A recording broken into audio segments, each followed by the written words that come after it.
जय हिंद, जय भारत, जय बिहार। नमस्कार दोस्तों, कैसे हैं आप लोग? जी हाँ, उम्मीद करते हैं कि आप लोग स्वस्थ होंगे, मस्त होंगे और सभी अपने अपने तैयारी में व्यस्त होंगे। दोस्तों, आज के इस वीडियो लेक्चर में हम आप लोगों को बताने वाले हैं वृत्त से संबंधित उसका जितने भी क्षेत्रफल से संबंधित होंगे, वृत्त से संबंधित प्रश्न होंगे, उसमें किस प्रकार का फार्मूला आएंगे, इस वीडियो लेक्चर में ये चीज़ बताने वाले हैं। जैसे एक एग्जांपल ले लेते हैं, जैसे क्या क्या बताने वाले हैं। जैसे लघु त्रिज्यखंड, दीर्घ त्रिज्यखंड, लघु वृत्तखंड, दीर्घ वृत्तखंड, चाप, वृत्त का चाप क्या होता है, वृत्त का क्षेत्रफल, ये चीज़। तो चलिए दोस्तों, वीडियो को आगे बढ़ाते हैं और स्टार्ट करते हैं कि वृत्त सबसे पहले हम लोग स्टार्ट करते हैं, बिल्कुल जीरो लेवल से स्टार्ट करते हैं, बिल्कुल जीरो स्टार्टिंग पॉइंट करते हैं वृत्त। तो वृत्त क्या होता है कि वृत्त एक समतल जगह पे एक राउंडिंग क्षेत्र को ही हम लोग क्या बोलते हैं, वृत्त। जैसे एग्जांपल के लिए कि एक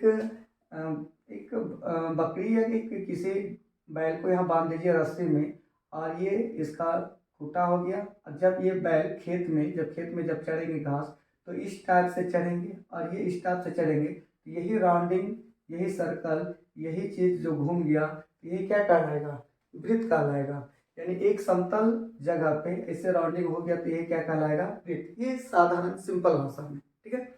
और दोस्तों, जब आप देखते हैं कि वृत्त जब ऐसा ही होते हैं, ये हो गया आपका वृत्त। और वृत्त जब होंगे दोस्तों, तो वृत्त में कहीं ना कहीं सेंटर होंगे। सेंटर का मतलब बीच होंगे, बीच पॉइंट, जिसको केंद्र बोलते हैं। ये मान के चलते हैं कि ये केंद्र हो गया। तो इस केंद्र में हम यदि यहाँ ओ देते हैं तो इस वृत्त का नाम पड़ जाता है दोस्तों कि ओ केंद्र वाला वृत्त। और ये आपका इसका ये कहलाता है परिधि। यानी केंद्र से यहाँ तक का ये दूरी है, इसका नाम है त्रिज्या। इसको क्या बोलते हैं, त्रिज्या, यानी इसको बोलते हैं रेडियस।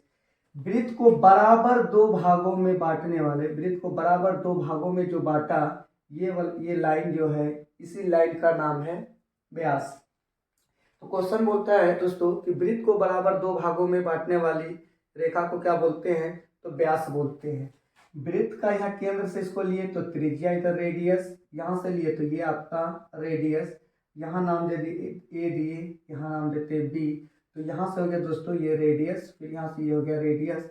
यदि यहाँ व्यास यदि बोला जाए तो व्यास को बोलते हैं इसमें डायमीटर, ठीक है। तो डी इजकल टू हो जाता है 2r, और r इजकल टू हो जाता है व्यास का आधा। क्लियर है दोस्तों? अब इसी में क्या होता है कि अब ये व्यास यहां से नहीं जा करके इससे ऊपर या इससे नीचे यदि खिंचा हुआ रह जाए, यहां से यदि खिंचा हुआ रह जाए, या यहां से ये लाइन खिंचा हुआ रह जाए, अब इसका नाम व्यास नहीं होकर दोस्तों इसका नाम हो जाता है जीवा। क्या बोलते हैं इसको, जीवा।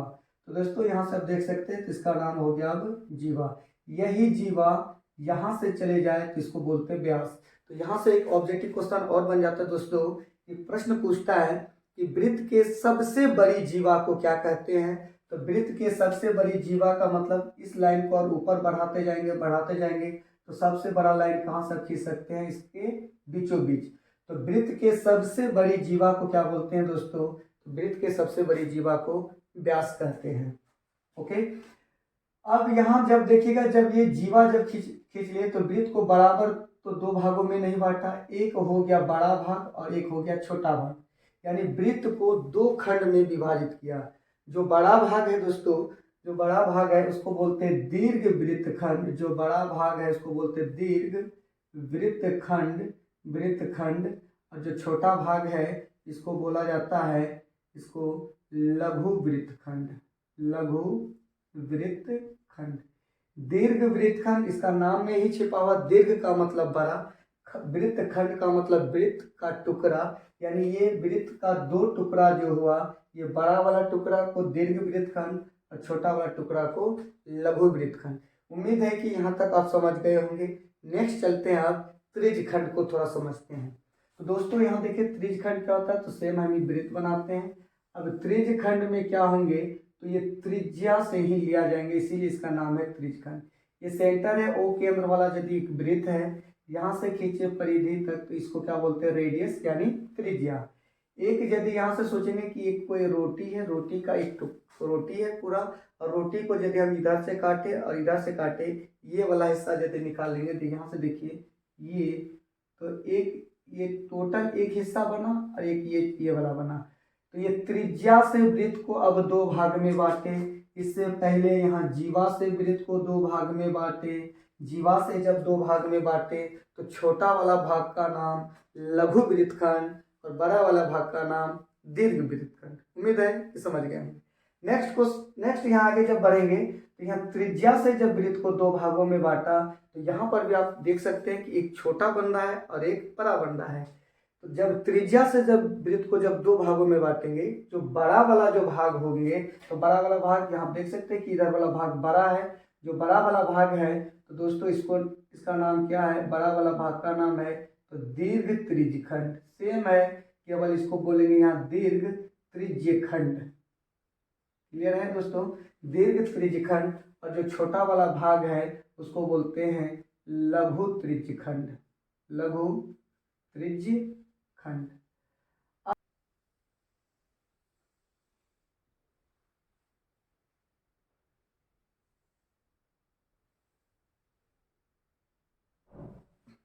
तो दोस्तों यहाँ देखते हैं कि सबसे पहले वृत्त का परिधि देख लेते हैं।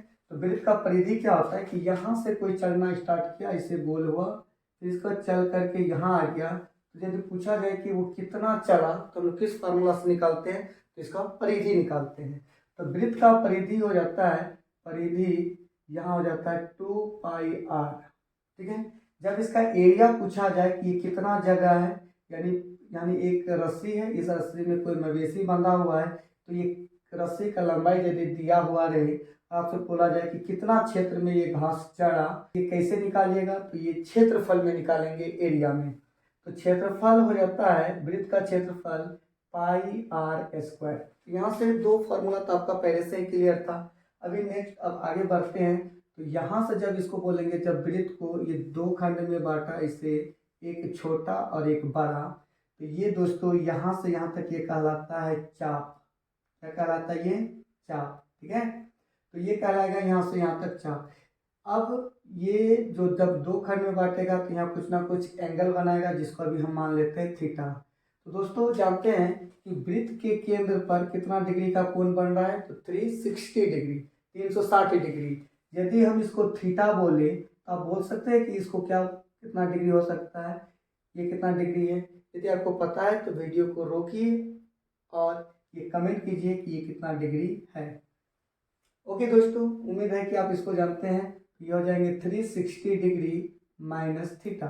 360 डिग्री माइनस थीटा क्यों हो जाएंगे, क्योंकि ये टोटल हो जाएंगे 360 डिग्री। 360 डिग्री में यदि ये थीटा है तो 360 डिग्री में से इसको माइनस कर देंगे तो ये टोटल हो जाएंगे। दोस्तों इसको क्या बोलते हैं, इसको बोलते हैं चाप। इसका नाम क्या है, चाप है। अब यहाँ से फार्मूला आता है, यहाँ से आपका ये जो खंड है, ये जो त्रिज्यखंड है, एक छोटा है और एक बड़ा है। जो छोटा वाला खंड है इसको बोलते हैं लघु त्रिज्यखंड। पीछे ही बताएं आपको, लघु त्रिज्यखंड। जो बड़ा है इसको क्या बोलते हैं दोस्तों, इसको बोलते हैं दीर्घ त्रिज्यखंड। दीर्घ त्रिज्यखंड। क्लियर है यहाँ तक, लघु त्रिज्यखंड और दीर्घ त्रिज्यखंड।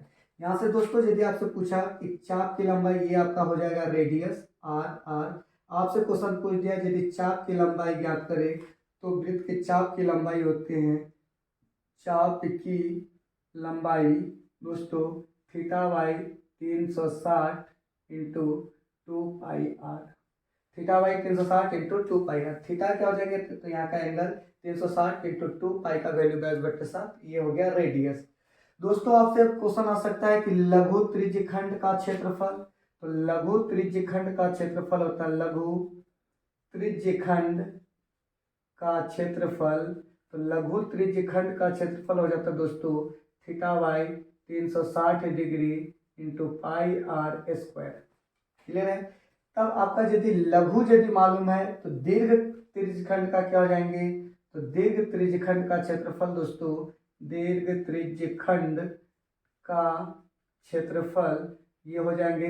अब ये थीटा की जगह में ये देखिए कितना लिखेंगे, तो 360 degree minus theta 360 degree minus theta upon 360 degree into pi r square. उम्मीद है कि आप इसको समझ गए होंगे। अब जो नेक्स्ट वीडियो आएंगे दोस्तों, इसी से संबंधित इसका ऑब्जेक्टिव प्रश्न का हल करेंगे। ओके, वीडियो को अच्छा लगा, बढ़िया लगा, लाइक करें, कमेंट करें, शेयर करें। जय हिंद।